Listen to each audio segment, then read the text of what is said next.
The latest news, national issues, the political scene, and conversations with prominent personalities. All these firsthand at the forefront.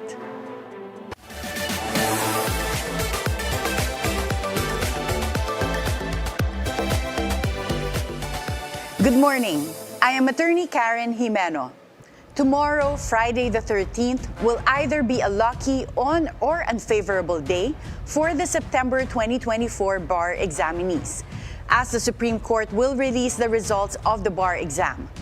Supreme Court Associate Justice Mario Lopez, the chairperson of the 2024 bar exam, said that the oath-taking of the new lawyers is already set on January 24, 2025. There were 12,246 bar applicants this year, but only 10,490 took the bar exams. Last year, the passing rate for the bar exams was 36.77%. Will the bar exams passing rate improve this year? We have on Zoom Supreme Court Associate Justice and Chairperson of the 2024 bar examinations, Justice Mario Lopez. Good morning, Justice Mario. Hi, Karen. Good morning. Good morning sa inyong lahat sa ating pakinig at nakasubaybay sa iyong programa. Good morning. Justice Mario, thank you for your time today. Alam namin super busy kayo, especially with the bar exams results coming out tomorrow. Yeah. At the same time, meron pa kaming symposium dito sa Tagaytay at human rights ang aming tinatalakay dito. Okay, very relevant. Yeah, and at the same time, nakatutok din ako sa bar exam.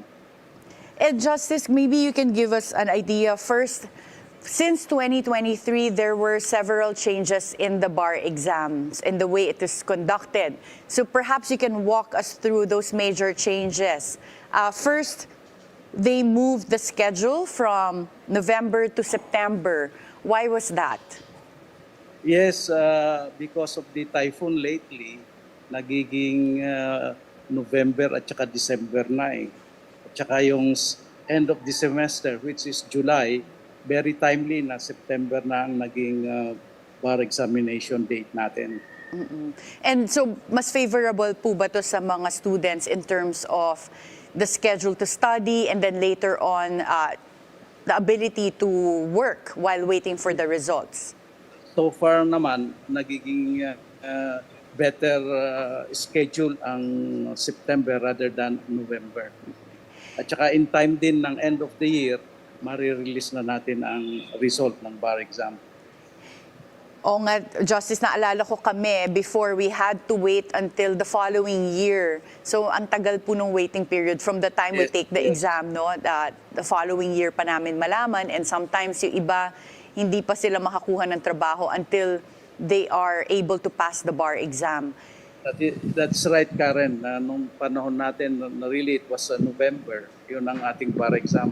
And we were waiting for up to 5 months before the release. But today, September, by the end of the year, we will already release the result of the bar exam. And Justice Mario, the days of the exam were also reduced. So during our time, it was 1 month because we had to take the exam for 4 days, all Sundays. So it really took up 1 whole month for us to take the exam. This time, it's 3 days and magkakadikit na yung mga araw. So why was there a decision to reduce the exam dates to 3? You know, Karen, 1 month is too tedious. And for our examinees, napaka-expensive. If you will notice, 1 month tayo and then every week ang examination. Now we reduce it for cost effectiveness. Kaya 1 week na lang and then 3 days, Sunday, Wednesday, Sunday. At ginawa na rin nating regionalize kasi napakahirap na yung mga kababayan natin na kumukuha ng bar ay pupunta pa ng Manila and then they will stay here for a 1 month long just to finish the bar exam. Napaka-expensive yan. Ngayon, hindi na sila pupunta rito. They can take their exams in the region or place where they are staying. Kaya mas cost-effective na ang ating bar examination and more inclusive. Yan ang ating purpose kasi sa SPJI natin yung inclusivity. Kasama na po ang mga kumukuha ng bar exam. At alam mo naman kung gaano ang kaimportansya ng ating bar exam. That will determine who will be the members of our noblest profession. So ngayon po, with this inclusivity, at least ano na siya, accessible for everyone, even if you're, let's say, in Mindanao. So yung regions po, Justice Mario, saan yung mga exam centers within the different regions? Sa Mindanao, we have Davao City at saka yung CDO, Cagayan de Oro. Samantalang sa Visayas naman, we have Cebu City, Tacloban, and Iloilo. And then sa Luzon naman, we have Baguio City and then Manila. Wow, that's really, Naga pala, another one is Naga. All in all, we have 13 LTCs or local testing centers. That's really great to hear. And so ngayon yung Taft, hindi na po siya nagiging sobrang traffic at puno. Sa Metro Manila po ba, is it still in Taft? Lasal Taft yung, hindi na po? No, hindi na po, Attorney Karen. We held the exam in San Beda, dalawang San Beda yan, in UST. Another one is in UP. And then meron din tayo dito sa Adventist. Bali, kwan lahat ito 5, 6 na testing center sa Metro Manila. And Justice Mario, can you tell us how you were able to merge all the exams in 3 days? Kasi before, 8 po yung subjects na nakaspread out in the 4 exam days. So how did it become 3? What subjects were merged together? Dalawang subject lang ang na-merge sa Atty. Karen. Yung taxation, which is related to commercial law, was already merged with commercial law. At kasama na po yan sa pagsusulit ng commercial law. Samantalang yung pangalawang subject na legal ethics natin, pangwalo yan, usually that is the last bar examination subject. Minerge na rin natin sa remedial law. Anyway, yun namang legal ethics ay governed din ng ating rules of court. Kaya minabuti namin na isama na rin sa legal ethics dito sa remedial law. So all in all, that will make 6 subjects: political law, and then we have labor law, commercial law, and then we have civil law, and yung last Sunday natin ay criminal and that of remedial law. Interesting. Even the combination of subjects per day changed. And Yes. Kasi kami dati, I'm trying to remember, ang kasabay yata ng criminal law was commercial law. Yes, they were on the same day. I know that kasi I do the review in criminal law, and usually ang kasabayan niyan ay commercial law. Alam ko yan dahil pang umagang commercial law at panghapon din ang criminal law. And with that, Justice Mario, how were the weights changed? Meaning, yung distribution ng grades, o yung weight ng grades among those 6 subjects? Ang pinakamaraming weights as usual, Karen, ay yung remedial law, which is 25%. Yung criminal law ay 10% at yung labor ay 10%. All others I take to 20% na yan. 20% ang weight per subject. And let's go to some of the interesting stories of this year's bar exam. So we heard that there were some stories of resilience. For example, a student, an examinee who gave birth and still continued the bar exam. Yes, meron tayong incident na nangyari yan. In fact, for the benefit of the examinee sana, hindi ko na sana papayagan. In fact, that was done against the doctor's advice. At kaya hindi ko na sana papayagan na magtuloy pa ng bar exam. Pero yung examinee ay nagpumilit at she signed a waiver for this reason. So we have to allow him under strict medical attention, and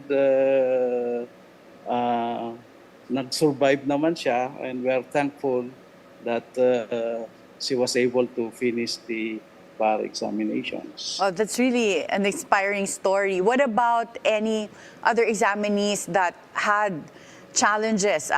PWDs po, meron kayong mga examinees? Kung kami PWDs, hindi ko nababanggitin kung ano yung kanilang mga specialties, pero we had a special room for them. Sa lahat ng LTCs, 13 LTCs, we reserve a room especially for them with all the accessibility and the necessity for their need in the taking of the bar exam.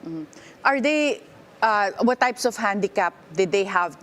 Were they in wheelchairs or? Yes, some are in wheelchairs, some karamihan na naka-wheelchair, some matatanda, at saka yung iba naman mahirap magsulat. Mabuti nga ngayon at digitalized na, hindi na sila nagagamit ng papel at saka ballpen, di katulad natin noon na strictly handwritten ang bar exam. Napakaganda ngayon at digitalized, they can make a correction of their answers easily.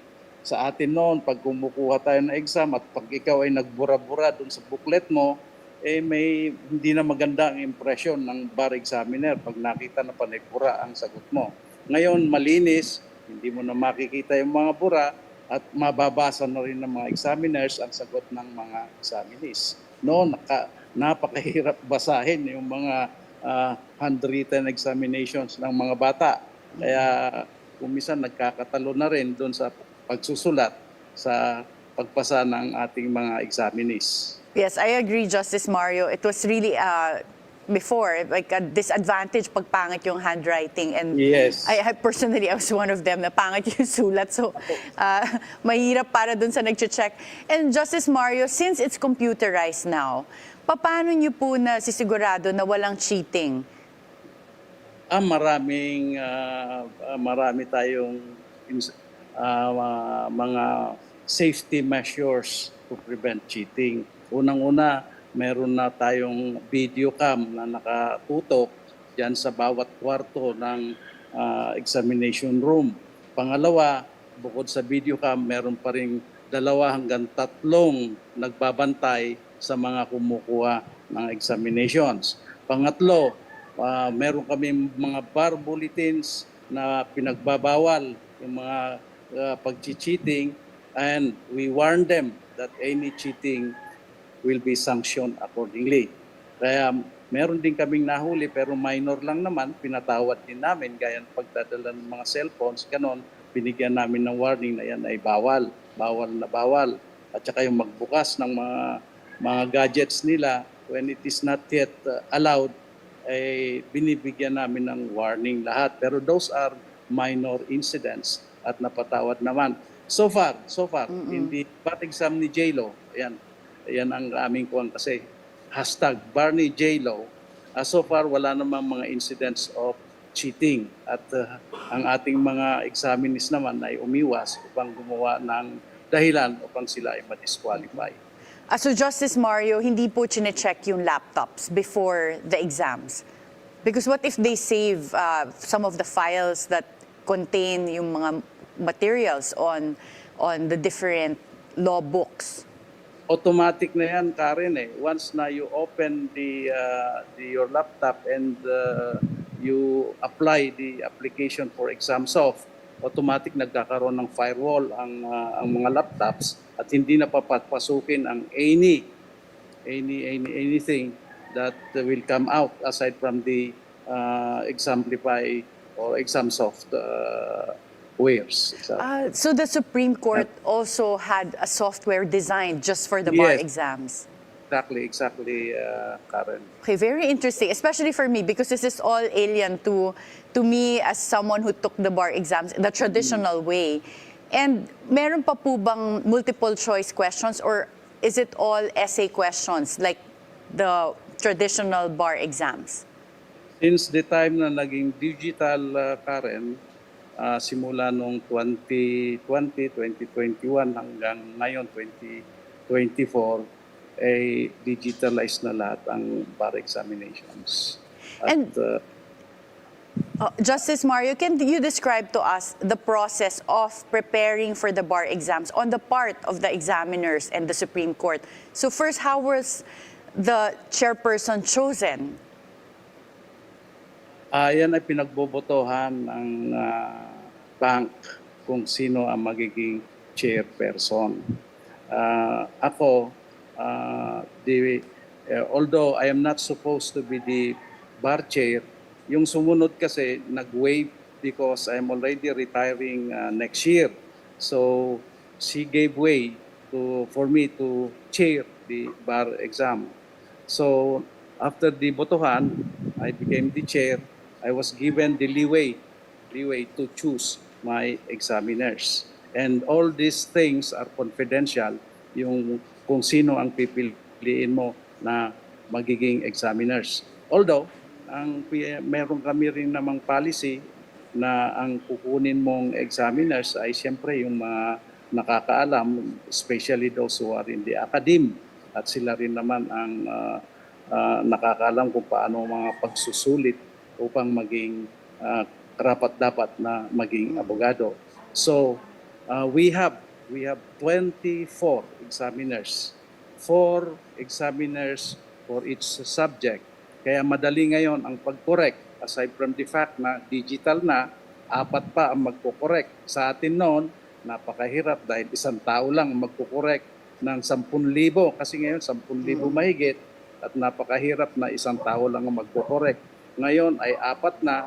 We divided the questions into 4 para ang bawat isa ay magkaroon ng 5 questions. Kasi ang questions na binigay natin, ay panay panay mga essay questions na 20 all in all. 5% each. Kaya ang nangyari, 20 times 5, that is 100%. And it's the same people checking the same questions and answers, meaning to avoid any subjectivity dun sa scoring. Yes.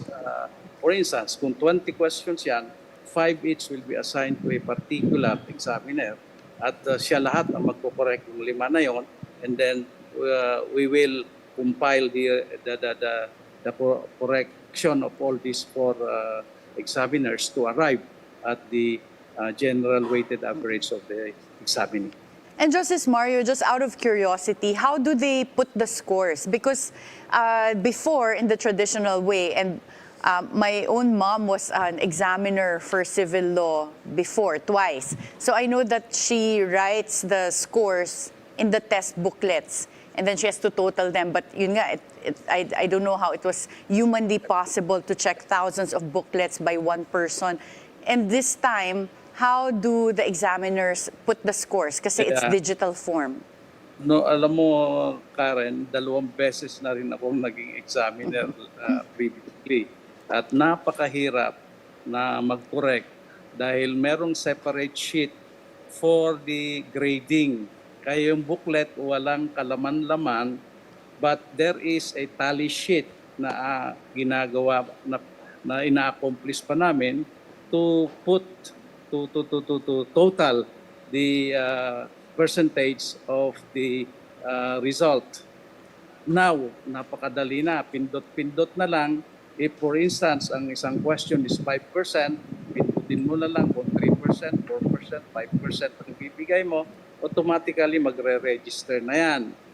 And once it is registered, automatically na rin i-compile dun sa portal ng Examplify, and then mapupunta na rin sa bar chair kung ano yung resulta. Ganong kadali. Wow, so modern na po. But now, yes. Oo, kaya pala mabilis po lalabas yung exam results. But Justice Mario, since we are now more connected or reliant on modern technology, what were the preparations that you made or some contingency plans in case there was a power outage during the exams? Marami. We have seen those problems even before the time that it was digitalized. Kaya one of the requirements for an LTC, yung LTC natin, bago namin i-authorize na maging local testing center, yung connectivity, we want to be ensured na hindi uninterrupted ang kanilang internet connectivity. Aside from the electricity coming from the local electricity power, dapat meron din silang additional source ng electricity in case of a brownout. Nakaset lahat yan. And Justice Mario, last year the passing rate was around 36%. What is the expectation for tomorrow? Is this passing rate going to go up or down? I cannot assure you yet if it will go up or it will go down. But I have been telling the examinees, even before the bar exam, I told them that I will be very reasonable. Even in the correction, I have instructed the examiners to be reasonable with their correction. And I can assure the examinees, just like what I did with the examination questions, ang sabi ko sa kanila, it is neither difficult nor easy. Tinagalog ko pa yan. Ang exam ninyo ay hindi madali at hindi rin mahirap. And quote and unquote, eksakto lang. Yan ang aking sinasabi. Eksakto lang ang mga questions that will test them. Dalawa ang binigay ko sa kanilang criteria. Fundamentally ready. Hindi naman yung seasoned ready practitioner, but just a fundamentals to be ready. And the second criteria is that they should be potentially capable. Ano yung potentially capable? Dapat naman meron silang command of English kasi alam mo naman, ang pag-abogado ay advocacy. And being an advocate, you should know how to communicate properly. The command of the language is very important. And that is the second criterion that we use in the determination of the correction of the examinees papers. So and dalawa yan. We can expect a very reasonable exam this year. And wala po bang mga obscure questions? Because I know in the past, even during my parents' time, minsan may mga obscure questions na mahanap mo yung sagot sa footnote ng mga ibang commentary books on law. So this year, walang mga ganon. Alam mo, Karen, sinabi ko na yan sa mga deans and even to the students who will take the bar. Iiwasan natin yung mga klaseng questions na ganyan, na hindi mo na makikita sa libro, o kaya kung saan mo makikita, or even dun na sa dissent mo makikita. Hindi ko po ginawa yan. In fact, all of the questions which I ask mostly are current issues and practical in character at things that a lawyer to be should know. Yan. Alam na mga examines yan, maski tanong mo sa kanila, ano ba naging trend ng examinations? And they will tell you practical issues and recent issues. Yan ang naging subject matter ng bar exam. Wala na yung mga obscure question. Ang swerte naman ng mga bagong lawyers, Justice Mario. And last question, in the past, the chairperson of the bar exams usually exercises a prerogative to lower the passing grade of the exams. Is that a possibility for the 2024 bar exams? The bar chair, of course, has the discretion. But of course, with the concurrence of the examiners. Kasi yung examiners naman ang nakakaalam kung paano sumagot yung mga examinees. How do you think these students took this kind of questions? And secondly, tomorrow, the deliberation, I will submit to the bank the result of the correction, and I will submit to the bank kung ilan ang magiging 75, 74, 73, 78 down to 70, and the bank will approve which grade should be the passing grade for this bar exam. But of course, the 75 is always the reckoning percentage in the passing rate of the examinees. Alam mo naman, Karen, na there were previous times na rini-reduce yung passing grade ng NBank kung nakita nilang masyadong mababa o masyadong mataas. Dinidetermine na ng bank kung ano yung eventual passing grade, national passing grade. And Justice, go tomorrow, ahead. Yeah. I will propose, of course, the passing grade of 75. Ngayon, bahala na ang bank kung i-reduce pa nila ang 75% as the passing grade of the examinees.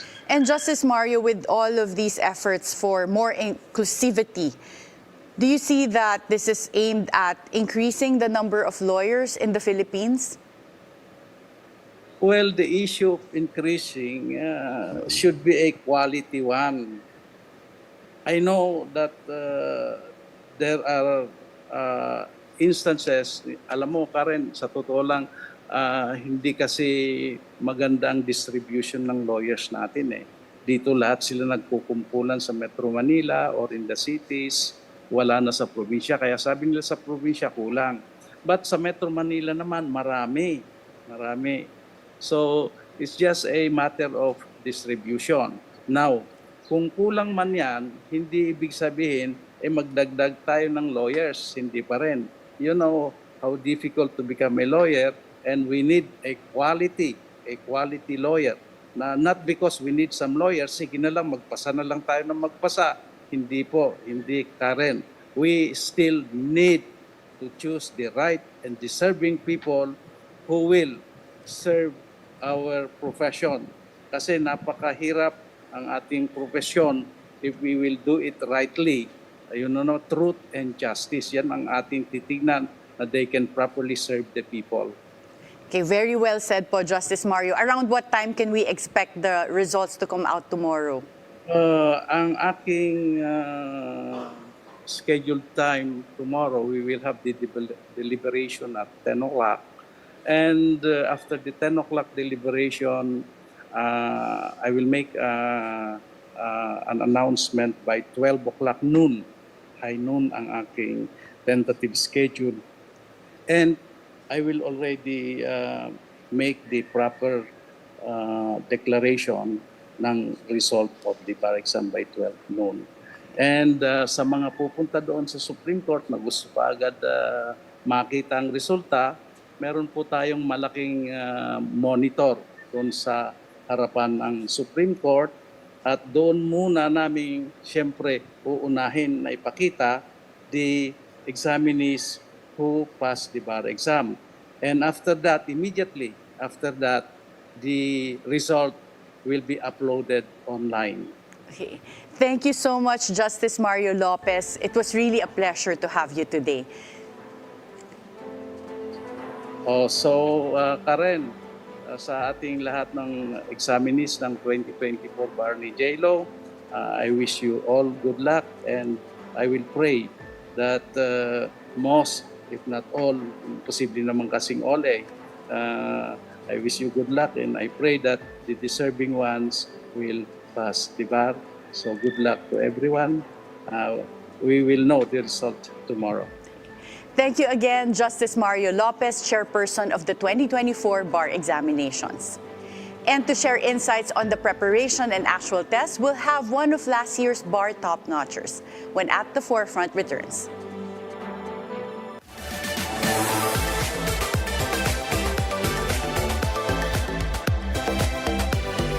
This is The Scorecard, where you score the latest sports news and in-depth views. I'm Anton Rojas. I'm Erica Christensen. Get ready. Be prepared. Get to the latest stories, updates, and reports about what's happening in the world of sports. Hosted by Anton Rojas, Erica Christensen. Where sports is our business and business is our sport. The Scorecard, 9:30 p.m. on BNC, the Bilyonaryo News Channel. In the world of business, expansion is inevitable. So I was a serial dater. Not just a serial entrepreneur. Yes. You need fresh perspectives. Different perspectives, different capabilities. The sense of fulfillment, the sense of accomplishment. It's like you gave birth. The relationships we have, how we treat our people, for me, that is the essence. I'm Ces Orenia Drilon at ito ang Usapang Bilyonaryo. Ito po si Father Nono. Ako po si Father Fiel Pareha. Ako si Risa Singson Kaupeng. Kape at pandasal na po tayo. Ito po si Cardinal Chito Tagle.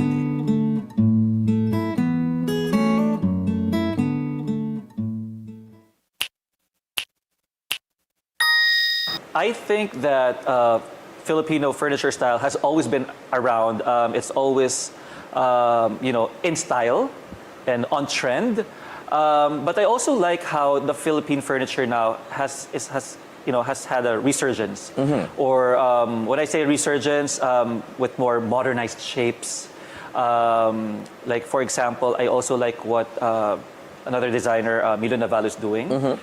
So he's making, sort of like still Filipino furniture, maintains the shape, but in a more modernized way. So bigger sizes and all that. So yeah.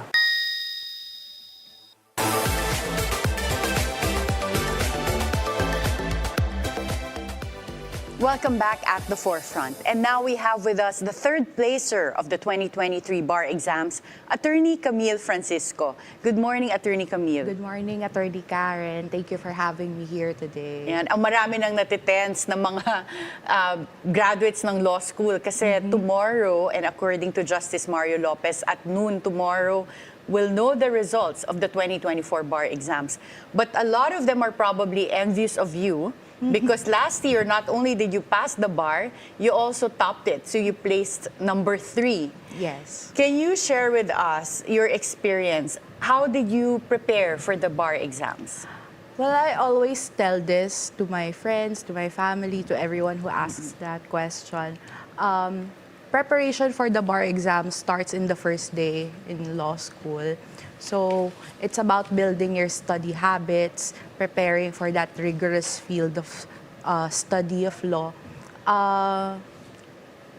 For the bar exam itself, I prepared for it by taking those study habits that I built up in law school. So that includes establishing a study routine. So it would depend on the student kung gusto niya na from the morning or kung mag-aaral siya sa gabi. It usually varies from among different students. Pero ako ay established na from morning hanggang let's say 8 p.m. ganyan.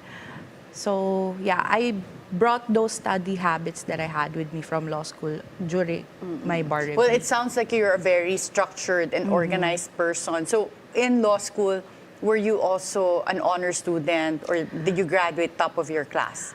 I did not graduate with honors specifically from law school, but I was at the top percentage of our graduating class.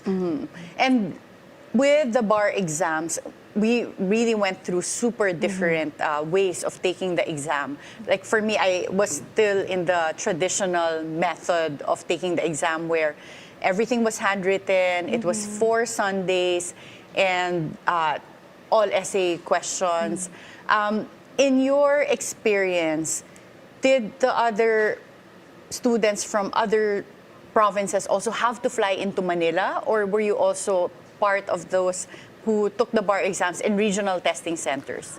We were part of the batches who took the exam in regional testing centers. So I think that during our time, there were already, the bar exams were much accessible to the examinees coming from the different parts of the Philippines. So there were already testing sites in Mindanao and Visayas and in Luzon. So, Gaano katagal yung mga exams? Because nung time namin, it was 8 a.m. to 5 p.m. for the testing day. And I think it was just 1 hour of lunch break. it's similar. So in one exam day, there would be 2 subjects, and then per subject we would have to take the exam for 4 hours, and then we would also have, I think, an hour and a half of break during the lunchtime. Did you find na yung 4 hours na yon was just right or parang kulang pa sa time? Personally, I think that 4 hours was sufficient. So, yeah, it was enough to substantiate the answers that I wanted to give to all of the questions. And anong pinakamahirap na subject for you? In my bar exams, I would say that it's political law. It's my favorite subject actually in law school. But Political law meaning constitutional law. Yes.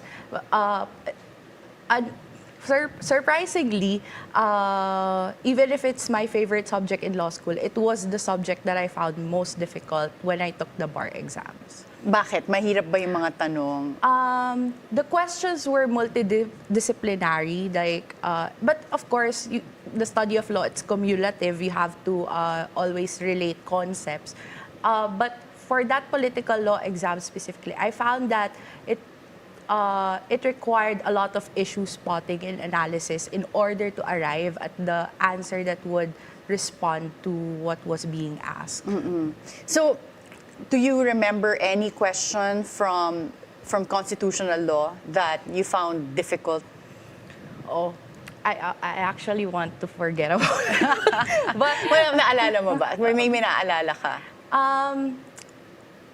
Actually, ako, up to now, I remember what question in criminal law that I thought, I didn't get that right. So I still remember it up to this date.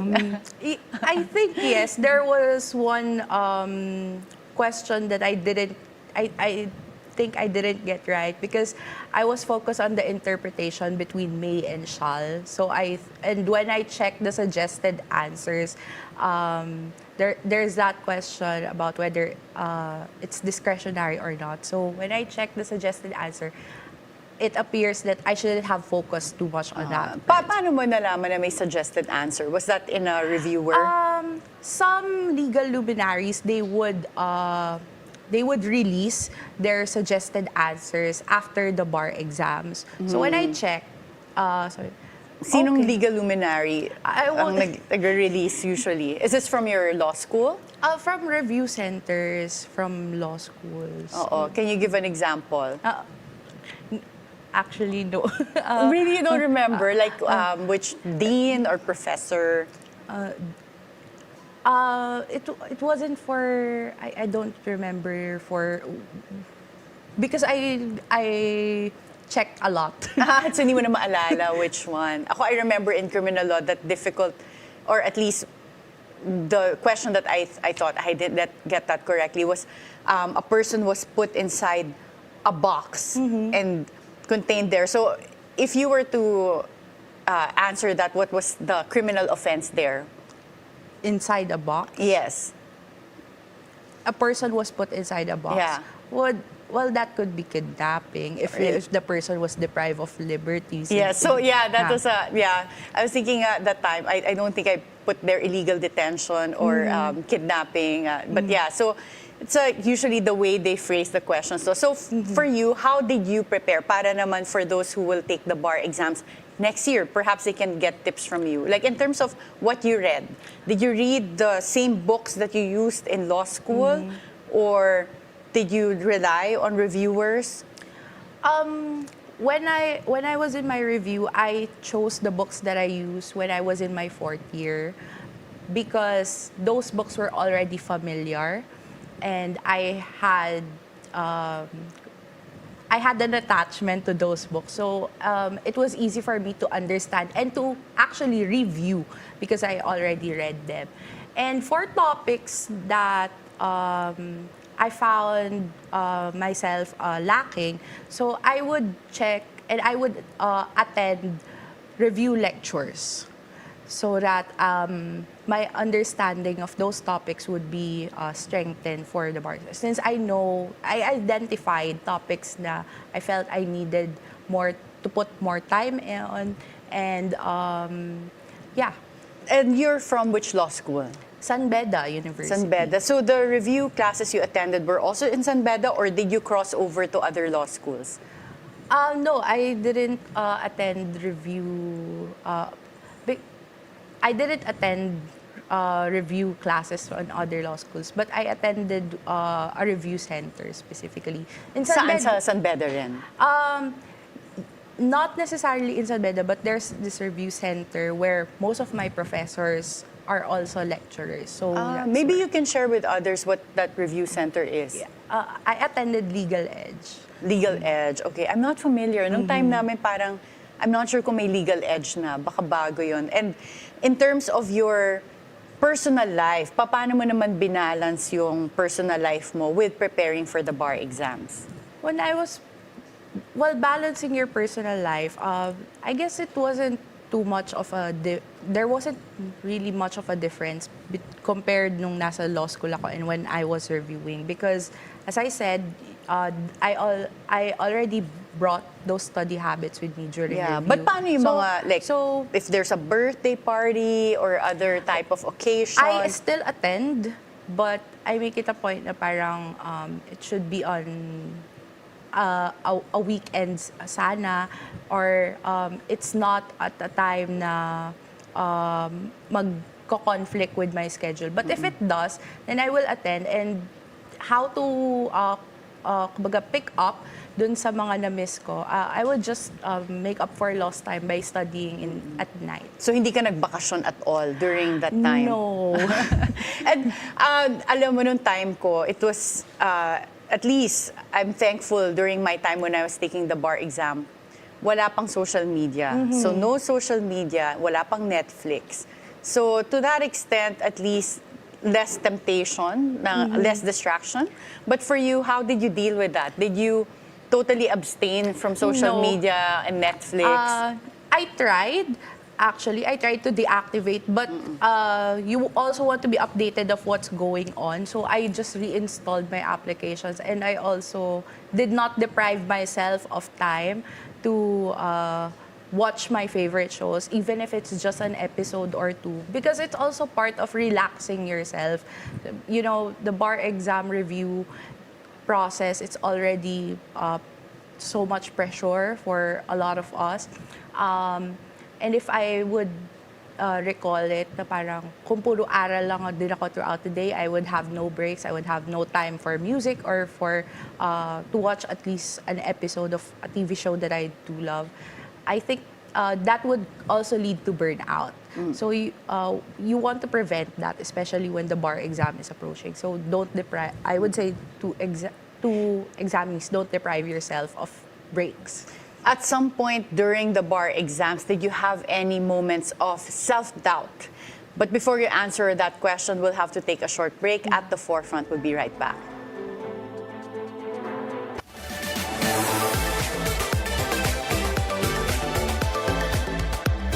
This is Weather HQ. Good morning. Welcome to Weather HQ. I'm Paolo De Rosario. Today's headline. Get to know the latest weather update and forecast with information to help us understand important aspects regarding our climate. Will help to prevent flash flooding. To provide access to clean water and the system-level services to everybody who needs it. Kung alala po natin, ang northeasterly wind flow po ay malamig na hangin po. Whatever the weather, here on BNC. Weather HQ, 9 a.m. The Bilyonaryo News Channel.